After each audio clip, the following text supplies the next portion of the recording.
afternoon, everyone. This is Professor Grojeda, and I'm coming to you today to talk with you a little bit about one of the films that we cover in my ENC 1101 course thoroughly, The Perks of Being a Wallflower. The Perks of Being a Wallflower is a book that was then later adapted into a film. And so, if you're in my film class, you might be interested in talking about The Perks of Being a Wallflower as a film of adaptation. However, today I want to just bring a couple of things to mind as you're thinking about this film and working on various things for our course.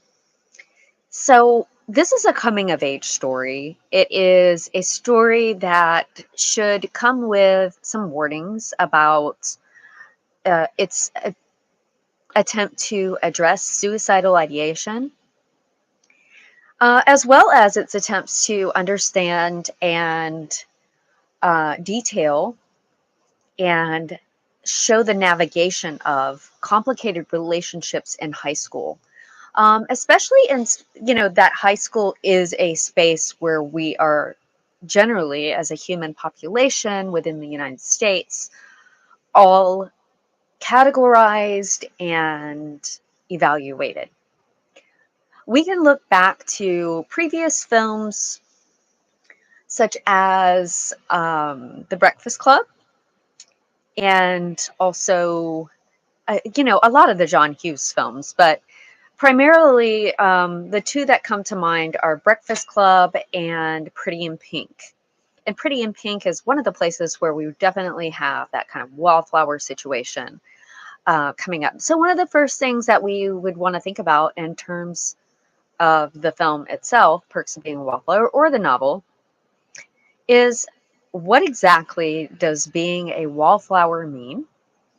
And what exactly is the book trying to tell us, or the film trying to tell us, are the perks of being a wallflower?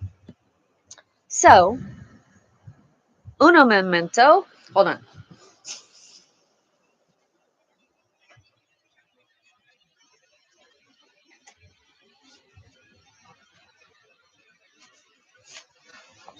Okay. Sorry about that. So, got the trusty phone here.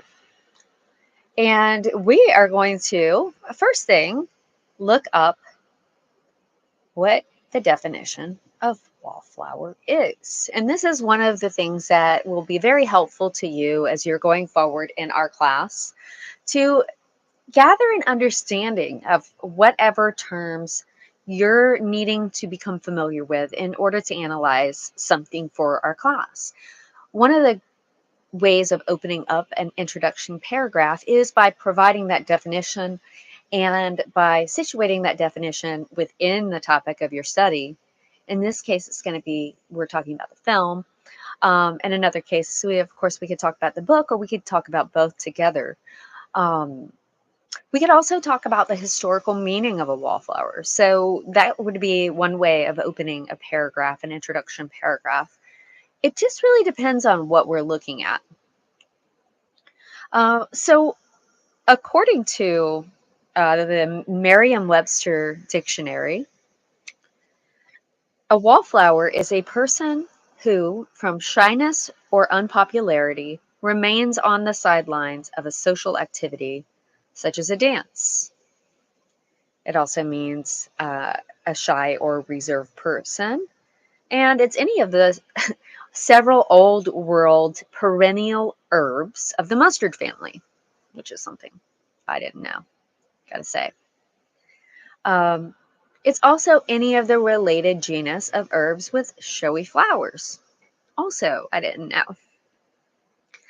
So, with that understanding, we have a little bit more to go on here in terms of what being a wallflower means. I personally have always thought of a wallflower as that person at a school dance who stands on the sidelines and doesn't dance, who sits down in a chair and, preoccupies themselves with a delicious cup of punch or a plate full of random snacks that a teacher has pulled out of their cabinet that is probably very stale. Um, Very different these days than what it was in my time. We didn't really have that happen. We had a concession stand with actual food and soft drinks and stuff like that. But in today's world, homecoming dances and proms can take place in a school courtyard. And they can be um, hosted by a set of teachers who do bring in their stale snacks. So go figure. So that's my original take, right? So let's take that into consideration. The first thing that you want to think about when you're coming into a class and you're writing an essay is, what is the general line of thought here? And sometimes you want to ask kind of dual questions. How can I play along with the general idea and situate my own ideas within that frame of thoughts that already exist, right? And that's why I give you the articles that I ask you to read, and I ask you to go on and do your own research, because I really want you to see if I'm contextualizing my reading. It needs to be sort of found somewhere, right? In this array of different opinions. And, by array, we could mean a small section of thought, or we could mean that this is a section of thought that kind of blooms and we don't have necessarily consensus on that. The second thing that I want to ask is, how can I add something new to this conversation? What really can I bring into this conversation? As a student, I remember it being very, very difficult to think of oneself in a position of authority to kind of make that determination. Secondly, how do you say something new about literature that hasn't already been said? You know, a lot of us feel like Truman and the Truman Show, and we think that everything has already been talked about. And perhaps that's true, but perhaps it's not. So we want to look specifically, what is there? Can I do a search to find out if what I think is going to be an innovative approach is really an innovative approach? Um, yes, you can. You can go to Google Scholar and you can determine whether or not anyone, sorry, I'm trying to get this light out of here, whether or not anyone has had this original idea in the past. And does it matter that they've had that idea? Yeah, it really does. And here's why it matters and how it matters. That they've had an original idea in the past doesn't mean that that takes anything away from your idea at the present moment. It simply means that when you're talking about your own ideas, you need to acknowledge that this person also shared those ideas. And when I say that, that means I came up with this idea, and now I want to say, this person also agrees with me, right? So it's not a reason to shut down your idea.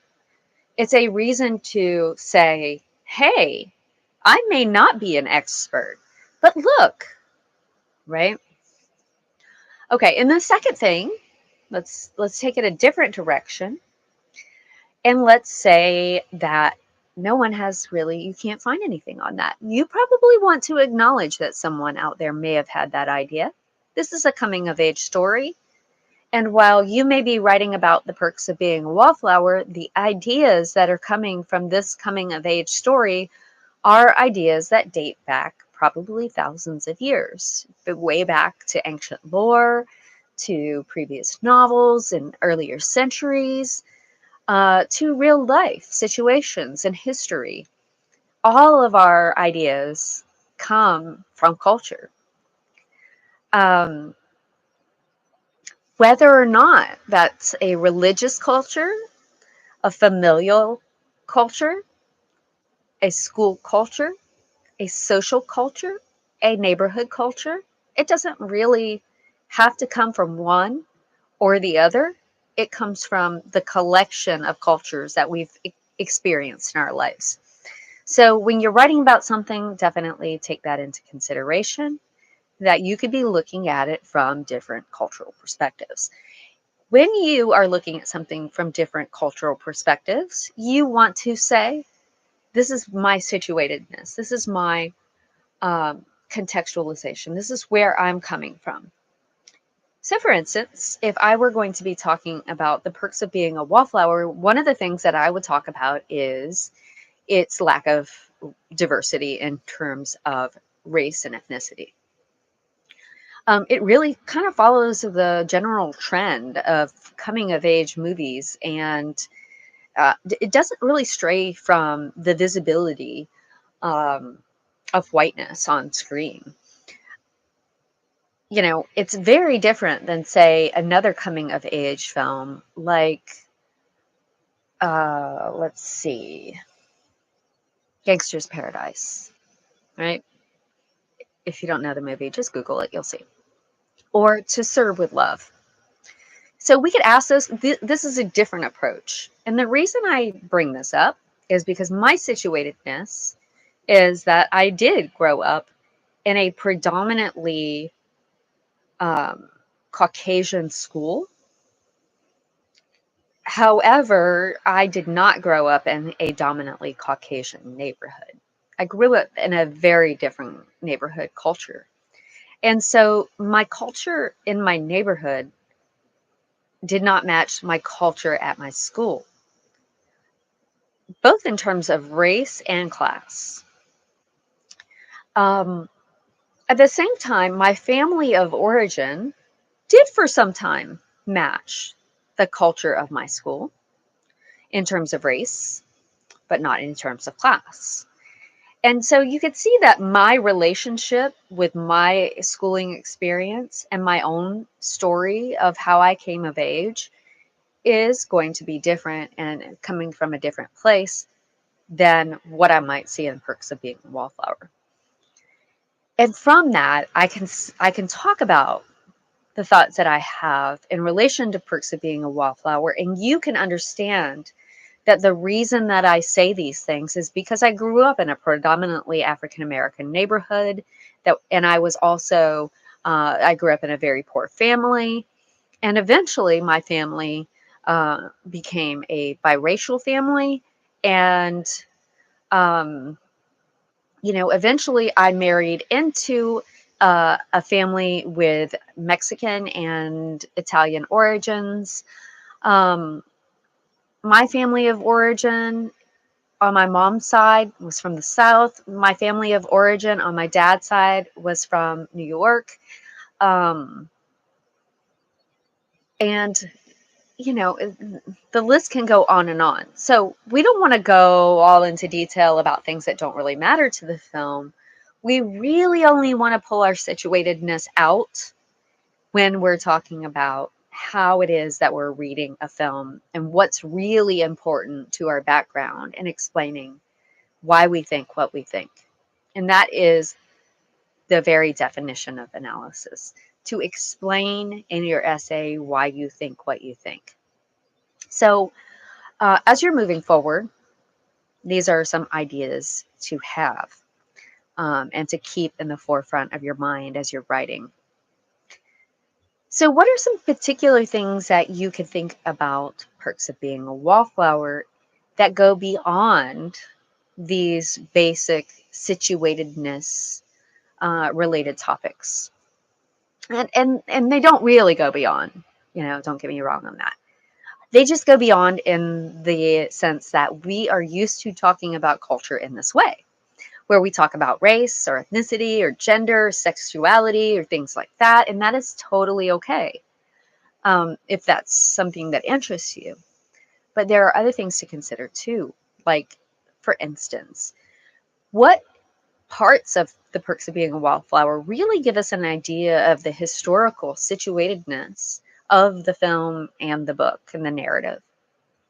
There are some things that come about in the film that really, glean toward being more present day cultural issues that have become more predominant in terms of things that we talk about when we're talking about cultural situatedness. And at the same time, there are other things that are shared between these moments in history. For instance, like mixtapes and letters and things like that. So, what does it mean that the story is told in this way? Um, what does it mean that we have these references to these things, and how do they play into the overall nature of the film and what it's trying to convey? So, for instance, um, if we're talking about mixtapes, we could be talking about the 1980s was a very, um, I mean, there were cassette tapes, and as a kid in the 80s, I would sit around with my mom's stereo system, um, and play the radio and put in a tape and record songs that I liked, which often were like I'd listen to the countdown and I'd be like, oh, here's the song that I like. Let me record it. And by doing that, I was able, by the time that double decker, stereo systems came around, I was able to take that tape that I made and, put it next to this other tape because they were really shaped like this, right? Um, and then I would give those tapes to my friends. I would make mixtapes. And as I got older, I would make a mixtape to give to a friend, or, the romantic, I made this mixtape for you. Um, would you like it? And that was fun. And today, we have artists who are releasing mixtapes and they're being shared, sometimes underground, sometimes not. Um, and of course, things, like I said, are historically repeated, and there's usually a historical origin. So, how do you deal with that in terms of this film? We can look at that and we could say that in relation to the suicidal ideation that is being brought to the forefront in Perks of Being a Wallflower, that this is a persistent issue, that, is not just something that we see developing at this particular historical time. It is something that has faced and plagued high schoolers for a very, very long time. And that kind of gives us an idea in terms of where wallflowers fit in, right? So we could come back to that idea of the wallflower, and we could talk about um, how the people who are kind of on the outside of that culture, the people who don't fit in, typically are the ones who face these struggles, right? The idea that fitting in is essential to our makeup as human beings is one that continues to come up culturally, and it continues to come up in terms of understanding human behavior. So we pull in humanities, we pull in psychology and philosophy and sociology, right?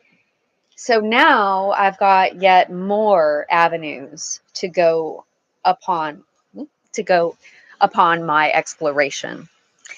Um, and and I'd like you to get used to this word and. I would like you to get used to the word and I would like you to get used to the word but. Or no, I'm sorry. Totally wrong there. I would like you to get used to the word and I would like you to leave the word but behind, no pun intended, and choose instead the word yet, because and yet are much more close together. So when I say and, I can mean here that there are some limitations to being a wallflower. There are some limitations to standing outside of a cultural norm. But let's go back to that definition and let's see that part of this definition is old world perennial herbs, part of the mustard family. Not really useful. Especially a hardy erect herb, widely cultivated for its showy, fragrant flowers. And then the second one is any of a related genus of herbs with showy flowers. So I can take this other definition of wallflower and I could really look at the title of the book and the film and focus on the word perks. Because otherwise, what I'm saying is these previous texts that I've mentioned look often at the limitations of being a wallflower, the limitations of being shy, the limitations of standing outside of a cultural norm, the limitations of being from the wrong side of the tracks, the limitations of poverty, the limitations of gender and sexuality, or I can look at it from a completely different perspective. So let's look up the word perks. The word perk means to become or make more cheerful, lively, or interesting. And the example that they give for this particular definition is she'd been depressed, but she seemed to perk up last week. I don't know. Other meanings of perks are,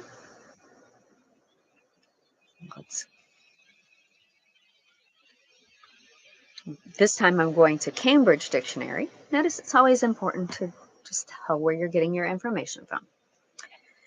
And that definition, so their definitions are an advantage of or something extra such as money or goods that you are given because of a job.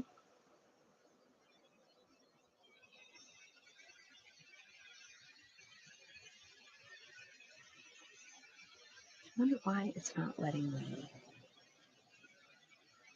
Oh, sorry. It's very dark. This page, it's like black with blue writing. And if it's not the highlighted part that's in yellow, it's very difficult to read the black background with the blue. This is one of the moments where having dark screen mode on is not helpful. Okay, and so let's see. Another definition is perk as in to percolate, to cause a liquid to percolate like coffee.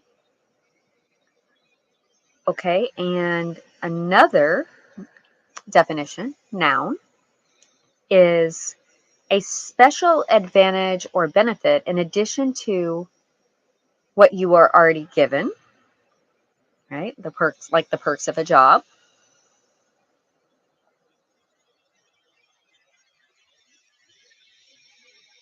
An advantage or extra thing. Just seeing if there's anything else in this fashion. Let's see. Okay, that's about it from this one. I really should have picked a different dictionary. Um, all right. Here's some more from Merriam-Webster.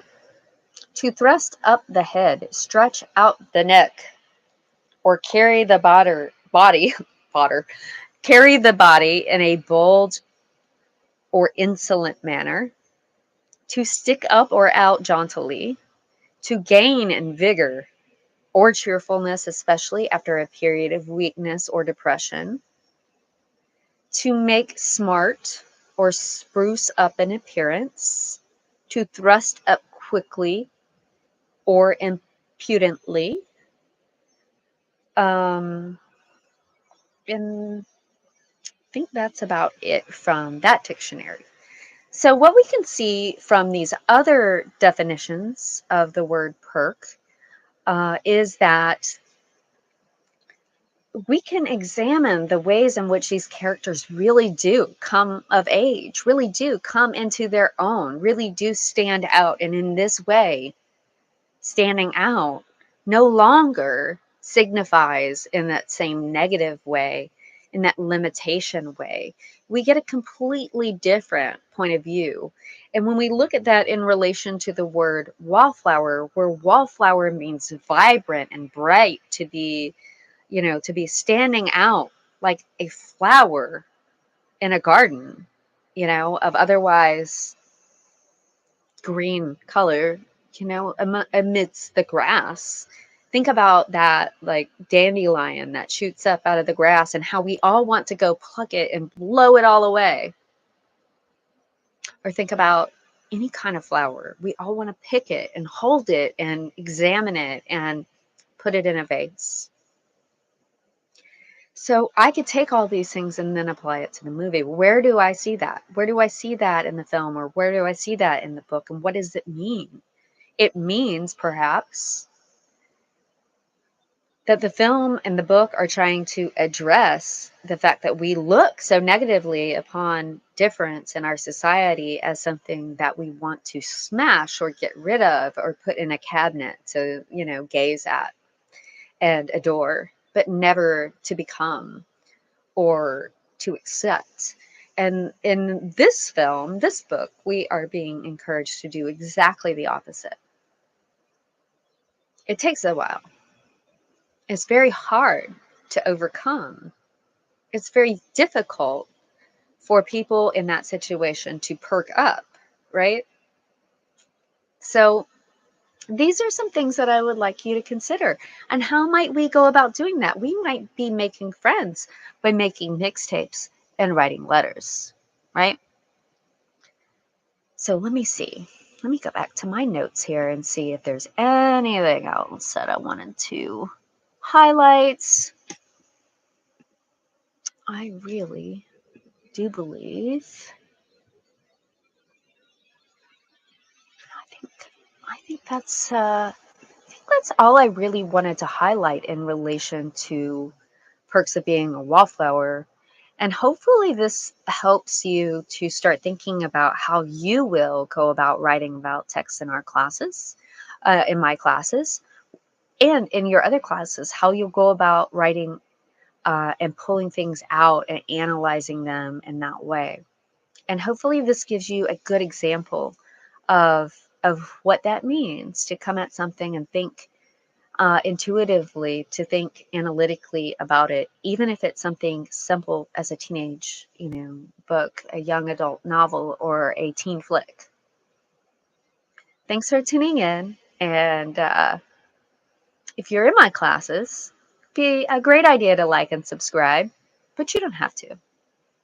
I'll post them anyway to our class. Maybe. Bye for now.